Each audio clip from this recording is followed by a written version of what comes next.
Senator, where are we at with the diplomatic efforts and indeed the sanctions possibility regarding what the US is going to do next with Russia? Where do you see us at the moment? I think we are at a critical turning point because clearly Putin is playing America. He is stalling for time so that he can continue the slaughter, gain more territory, and more leverage in any peace talks that may eventually occur. And his conditions right now are totally unacceptable. And so we need to apply more pressure, show more strength by providing more military aid, the longer range artillery, the munitions, the interceptors for the Patriot missile system, a slew of weapons that Ukraine desperately needs. And I will say the Europeans have been absolutely heroic in this effort. But we also need to apply tougher, more stringent economic sanctions. Eventually, I believe that scorching economic sanctions will bring Putin to the table, because if we stop China, India, and Brazil from buying his oil and gas, it will cripple his economy, and he will no longer be able to sustain the war machine that underlies this slaughter. Do you think the initiative for further sanctions will come from the administration, or actually do you think more pressure from your likes of yourself and your Senate colleagues will actually be the catalyst? Our pressure so far has been instrumental in the president being stronger. For example, applying sanctions already, tariff increase against India, which so far have had no effect, but I think in the long run will, especially if they are increased and applied to China and India as well. So the answer is very clearly yes on both counts. We need more pressure on the president so he will do more on his own, but also our bill, the Blumenthal bill, which has 85 co-sponsors out of 100 members of the Senate. If it's given a vote, we will have close to 100. There may be a few who don't. But support for Ukraine is strong in the United States, and we need to take advantage of every single way to bring Putin to the table. So what happens next then? The president, to his credit, has tried a diplomatic, more personal approach with the Russian president. It appears to have yielded no results that we can see, no change in Putin's maximalist demands as well. Do you see the administration moving on its previous promises to get tougher with Putin anytime soon? The administration must be far tougher than it has been, so that Putin knows that we mean business, and he can no longer play and mock the United States.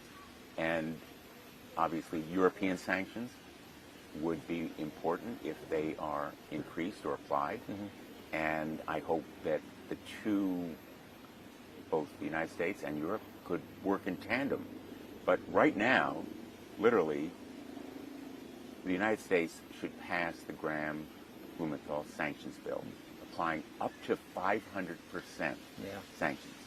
It provides a waiver so the president can take account of the national security interests of the United States if he wants to go lower, or in fact waive them for some period of time. But the point is that Putin needs to understand that peace through strength will be our approach. And we need to use the seized Russian assets. So will you go ahead with putting that bill to the House, to the Senate now, sir?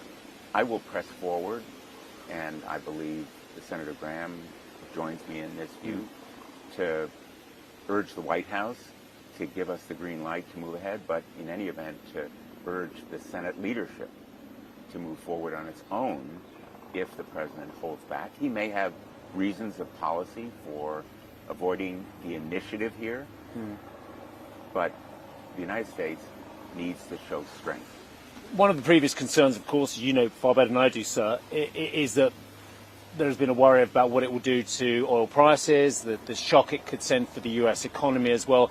You don't think that would be a threat, though? The tighter sanctions on buyers of Russian product will create problems for the US economy?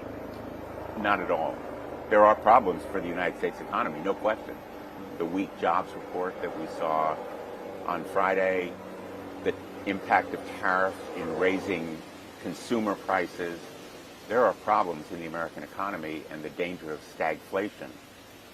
And of course, I have opposed these increased tariffs. The President and I differ on that point. But I think that the bone-crushing sanctions that our bill contemplates and would impose would in no way threaten the economies either of the United States or Europe. Obviously, it would Russia. That's the target. These are not kind of broad-based sanctions, but aimed at, again, China, India, and Brazil and other countries. If there's any unfairness in the President singling out India, it is that it's only India that has been sanctioned so far for continuing to support Russia by buying its oil and gas. What do you make when you see the pictures of a lot of authoritarian regimes in Beijing looking at one of the biggest military parades that we've ever seen in our lifetime? What does that make you think about the threat of these regimes, which the President hasn't been particularly tough on as of yet, joining together? Is that a threat for all of us in the West?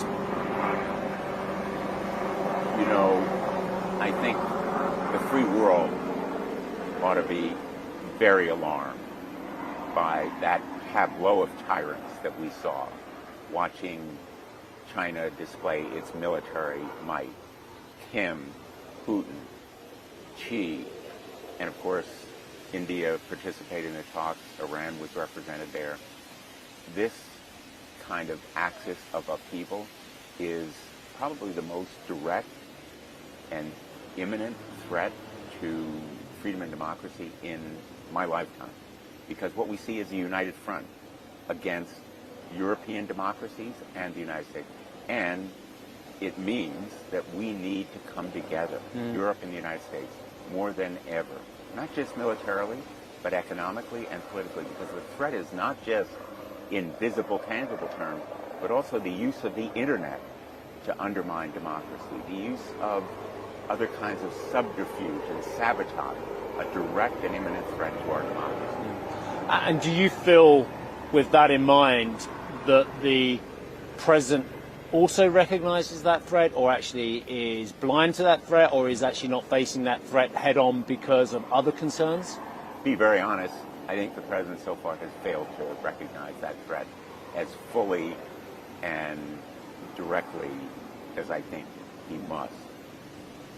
Xi, Kim, Putin, that alliance combined with potentially Iran, India hopefully can be wooed back away from it. It's not an aligned nation. But that tableau on that day of those tyrants who want to destroy democracy, they don't want to just weaken us, they want to destroy us. The President must understand it and act accordingly. And just tying our conversation regarding Ukraine back to that tableau, as you mentioned, sir, as well, as Senator Graham has said to me previously, our actions in regard to how we support Ukraine and face down the Russian threat, it's all being watched by the Chinese government as well, by President Xi as well. It has enormous ramifications on that stage. I've said from day one about Ukraine, and when I say day one, I don't mean 2022, I mean 2014. The invasion, the initial incursion by Putin in violation of the Budapest Agreement, where Russia was supposed to be part of the security arrangement. Ukraine gave up its arms. What have we learned from history?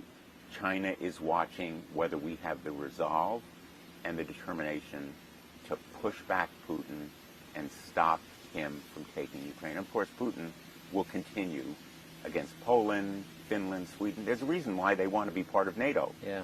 Because they've seen face to face what Russian rule looks like, and they don't want it. That's my job as a United States Senator to explain to the American people why our national security interest is so deeply implicated. And I come to a conference like this one, and I speak with business leaders and political leaders who understand deeply that appeasement cannot work.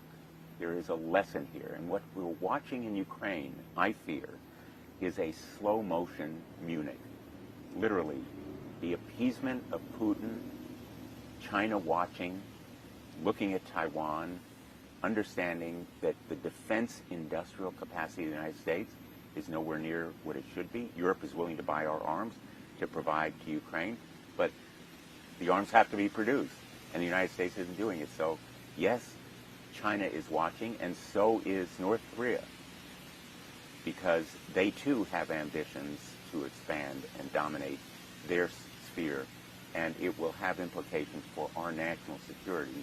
We will have to spend more on defense in the long term if we don't deal with this problem now. Just as in the run-up to the last World War, the costs of freedom increased